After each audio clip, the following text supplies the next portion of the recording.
Now then, I'm in Benchatti Park, which is a park in the middle of Bangkok. One of many, actually. Used to actually be a tobacco industry, plantation, whatever, some kind of industry. Big tobacco, but now it's been transformed into this like lush green park. It's huge, you can't see all of it. It goes all the way over there. There's a huge lake, and it's a nice place to escape. I guess I can't even call it escape the madness, because compared to a lot of places I've been in the world, Bangkok don't even feel that mad. To a lot of people from the outside it might seem mad, but it's actually quite a chill, civilized place. If you want to compare it to Hanoi, for example, even compare it to Canggu in Bali, it feels very much more chill. Although these birds don't sound right chill. Getting a bit of a Hitchcock vibe going on at the moment. If I don't get my eyes pecked out, Resident Evil style, if anyone remembers that PlayStation 1 game. So yeah, just here, enjoying, coming for a walk. Bangkok's amazing. I really love it here. I'll turn the camera around so I can show you a little bit. Yeah, so instead of me chatting shit, why not have a look? I'm still going to chat shit, unfortunately. Won't be chatting shit to these security guards, they'll do me in. But yeah, why not have a look? Feast your eyes on this. Really nice place. Kind of a park you actually get lost in. There's that many different roads and cycle paths and all that kind of stuff. These birds are on one though. Proper stalking. Hopefully not just stalking me. Hopefully it's not fucking MI6 on my case. God. You know, I didn't even want to talk about England, but there we go. Already talking about the English question. I mean, God. I've come to the realisation in the past few days that I definitely won't be going back to England before the next general election. I was supposed to be going back in May. Not a chance, mate. Not a chance. I thought the government had like come round a bit. I thought they'd got the censors a bit where they said they weren't going to arrest any more people after what happened to Graham Lynham, but I just keep on seeing more and more news which contradicts that, really. I mean, even so far as people getting arrested for listening to and distributing what they call far-right music, which, I mean, in this day and age, what even is far-right music? I mean, arrested, put in prison for years for far-right music. I mean, there's a hell of a lot of music out there, a lot of gangster rap I like, a lot of stuff from the 90s on about killing people, shooting people, busting a cap in people's ass. That's acceptable, apparently. But I don't even know what this far-right music is, because, I mean, a lot of the music that, let's go down this snicket, a lot of the music that I share on my memes on Serbian Metaverse Quest could easily be classed as far-right music. It's Balkan humour, it's different in the Balkans, it's diss tracks. I mean, couldn't gangsters talking about killing each other be called fucking far-right music? It's crazy what we've devolved into. But aside from that, I thought, I don't have a massive following on social media. Got about 30,000 followers on my personal, and then amongst all my other pages got a couple of 100,000. So I thought, I'll be alright. But the thing is, I've seen people getting arrested, British people who are like relatively small content creators. They don't even have a big platform at all. Like this platform, it's small. Like people with less than 10k, just boomers talking about immigration, talking about the state of Britain, talking about Keir Starmer. And these people are getting stopped at the border. They're getting the hard drives taken off them, the laptops taken off them, the phones taken off them for weeks. And everything checked. They're going through everything, your iCloud, your Drive, your messages, photos, naked selfies if you've got any. Fucking hell. Look at that. Absolutely lovely. It really is. So, yeah, I don't fancy having my fucking brain, my my virtual brain flicked through, to be honest. And beyond that, I mean, there's various reasons that could come and do that to me. It's not just the trans thing that I've, you know, taken the piss out of quite a lot and posted quite a lot of content about, but there's other things. I mean, that's what Graham Lynham, the Father Ted writer, got arrested for by anti-terrorism police at the airport for posting on X about trans humour.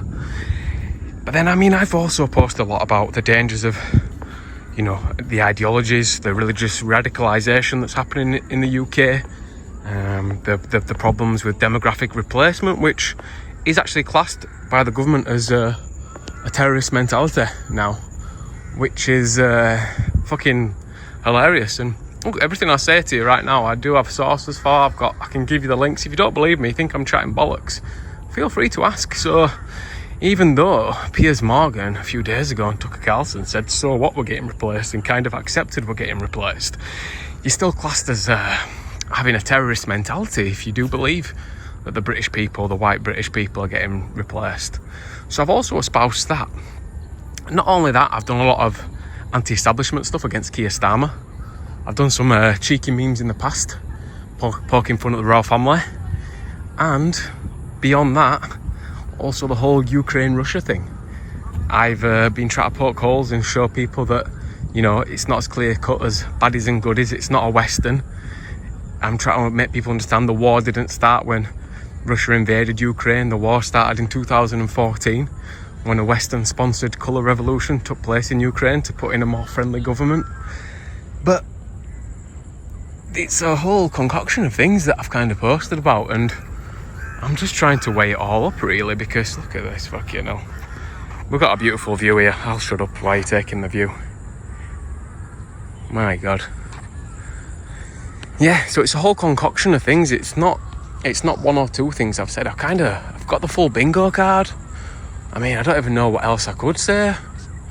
And I'm not trying to collect them all. It's not like Pokemon. I'm not trying to collect all the bad things to say. It's just my views. It's just what I've come to understand. And listen, this is coming from a fella who in 2015, I actually went to a refugee camp. I actually went to Calais. I actually wanted to understand what was going on. I wanted to empathise. I was a supporter of Corbyn. I was fucking left wing. I even vegan for a bit. You know, I tried this lifestyle of being empathetic, this lifestyle of seeing the best in people, trying to see the best in people, having a very, very positive, if what, somewhat naive interpretation of human nature, and you know, thinking we could all get along. And I still do have a great positive interpretation of human nature, don't get me wrong. I think humans are amazing. I fucking love humans, but there's certain home truths that a lot of these leftist ideologies seek to hide and slip into the world of utopian idealism, which becomes absolutely nonsensical. And thank God, as you get older, you start to see patterns emerge in society which wake you up to this. And obviously I just feel like a typical cliche, you know, everyone's a fucking bit left-wing when they're younger, right? Then they get old and they're conservative. But you couple that with what's going on in the UK at the moment, along with AI, which has enabled us to pull a lot more information about the actual statistics, from census data, and make accurate projections and trajectories of where a society might be heading based on the government's own data. So there's no vested interest in this data. Then it's really created a situation where you can't really help but say something. And we're even seeing that even if all that hadn't happened, you look at what's happened to, like, you know, people in 2015 or whatever, if they supported Jeremy Corbyn, and they'd look at what Jeremy Corbyn stood for, the Momentum movement, and they look at your party and what that's descended into. I mean, you had that neurodivergent, transvergent, binary, he, him, shim. I'm probably going to get demonetised now. I'm probably going to get arrested for saying that when I come back to UK. You had them on the stage talking about comrades and socialism. I mean, even if England wasn't going through the shift it was going through now, you just have to take a step back and look at the left. that side of the political spectrum, and I don't know, man. I don't know. A lot of people don't seem to see it, but we've sleepwalked into some kind of... It's dystopian. Let's put it like that way. It's dystopian. And as much as it is dystopian, look, this might fill you with doom and gloom. It really might. But listen, Reform are on course to win by a fucking country mile. In 2029, if the general election goes the way that it's predicted to go, this will be the biggest shake-up in British politics, British society, British life. Everyone's life will become will change. It's the biggest shift in over 100 years, easy. For one party just to get such an outstanding majority, I mean, it can only be compared to the Labour Party winning after World War II when they introduced the NHS and the welfare state, which, you know, always was seen as a huge victory for society. But obviously it's come with its ills, the welfare state, as we see today, what's happening with society. And that's another thing. I mean, I could talk all day about this fucking shit, but we'll go into the welfare state another day. But yeah, let's stick on the positive. Yeah, Reform on course to win. You know, I'm even gonna, you know, take a step back from writing about all this, posting about all this political shit, because I thought, you know, Reform are on route to win. It'll sort itself out, and I still think it will. But I see some influencers who've clearly got paid. Clearly they've been paid. Let's turn it around again. It's enough for me. Yeah, clearly they've been paid. Clearly to you know, I've just seen this data and it's really scary. Reform, if there was an election tomorrow, are gonna win. It's like, God, you really care about Britain. You really care about British society. You really care about social cohesion. If you only think now, you only realise now, you only care now, you only have a look now, it doesn't enter your fucking insulated brain or awareness that Reform ahead of the polls. It's over a year, easy. Year and a half, Reform have been leading in the polls. So to see people fucking saying that shit, that's got me, let's say it, I get triggered, I guess. It does trigger. I'm a fucking lefty. Once a lefty, always a lefty. Triggered. I've been triggered back into fucking posting. And here we are back again, because it's a long way to go till the general election, and although Reform are on course to win, you know, I'm just thinking, like, who knows, man, if a lot of these dumb content creator influential types become mobilised, and, you know, Labour might be waiting until a bit close to the election to start sponsoring these types of people. Let's walk down here. To start sponsoring and start building up an anti-reform campaign, because it's a bit early to do it now. If they did it all right now, you know, by the time the election comes out, it might run out, so they need to do it a bit just before the election. So we might see it, like, what's that fucking guy called who does like one of them podcasts, that guy who has Huel? I can imagine him taking loads of money from the establishment. Fucking hell, I forgot his name. You know what I mean? That fucking podcast has always got fucking people on saying to take this fucking supplement, and you won't believe this about this supplement, and oh god, he's a nightmare. Social chain guy, wet wipe at year 2022, let's say. Him, yeah, I can definitely see him coming out and saying something. And I guess it's going to be interesting. Hopefully there'll be no violence, hopefully there'll be no fucking conflict when it comes to this election, and hopefully things can change. And they will change. Like I said, I love people, and I think people will get clued up and sort out what's been going on. I don't think it's a game, set and match. I think, you know, the British people will be able to turn this around. But I guess in the meantime, I'm just going to fucking keep on highlighting it, like the little fucking annoying activist that I am. I know, what a fucking idiot. Once a vegan, now I'm a fucking white ethno far right Nazi nationalist apparently. Oh, that's demonetisation. Oh, that's probably put in prison. How many years in prison would that be, I wonder?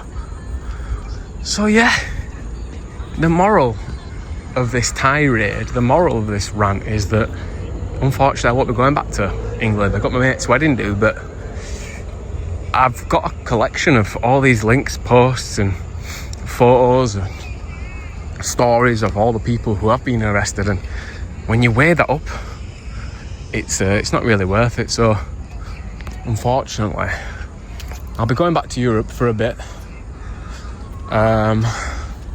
Eastern Europe, might pop to Serbia for a bit, but England, unfortunately, no way Jose. But listen, I live in Thailand. Thailand is my home now, so you know I'm very much focused on creating a good life here, and I am, and you know, this only takes a bit of my life. I've got all these different fucking metaverse quest pages, whether it's Britain, Bali, Thailand, crypto, history, fucking list goes fucking on, doesn't it? Halifax. So I do like dipping my toes in the Britain one, but my life's firmly here in Thailand, and you know, over the last 10 years I've been struggling to find somewhere exactly where to lay our head, where to settle in Asia. You know, been fucking around with Bali for a lot, but no, absolutely, you know, 7 months ago we decided to make Thailand our absolute home, and Krabi and Bangkok on rotation already feels like a perfect fit, and you know, I can really think about a long-term life here. Actually start learning Thai properly. That's my number one goal now. We decided to fucking stay here, really brush up on my Thai. Want to learn Thai more. I want to get out more, I want to explore more. You know, once you've actually got a home base that you know is always going to be there, you're not thinking about, well, where am I going to be next month, next year, where am I going to be living, what's going to be happening.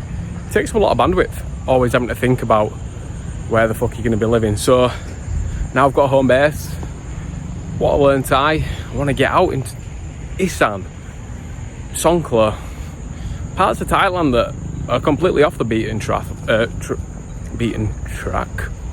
and actually be able to speak to people, to actually hear their insights and get a better taste of Thailand.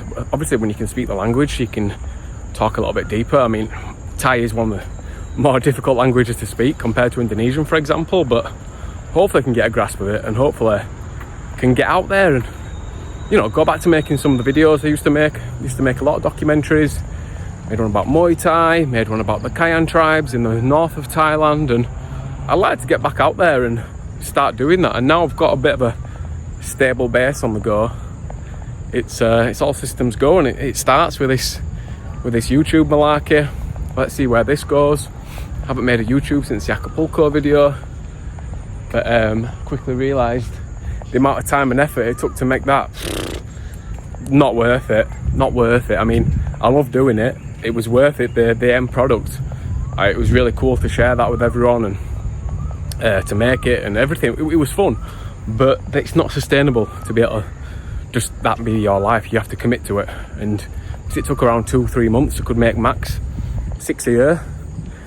You can't make a living. Whereas, you know, we can just come out, have a little chat like we are doing now, have a little walk, and just make some casual videos. So I'm looking forward to making more kind of run and gun videos, kind of run and gun documentaries. Don't worry, it's not just gonna be me walking around the park chatting fucking shit about British politics. We're gonna get back out to exploring. We're gonna start with Bangkok, obviously, and then I'm gonna move back to Krabi. Around that area there's so much to explore, and yeah, I'll get on a plane, go explore different parts of Thailand, different parts of Southeast Asia, and bring you along for the ride, because it is an amazing part of the world, and it's fascinating to see this part of the world grow and develop, especially as China continues to develop. It's interesting to see how quickly that's passing down to the rest of Asia, the rest of Southeast Asia, and the future's bright. The future's bright here. So yeah, that's me out. First YouTube video in a while. Been good to share some thoughts, and looking forward to seeing you on the next one, where we'll go explore a different part of Bangkok. Take care.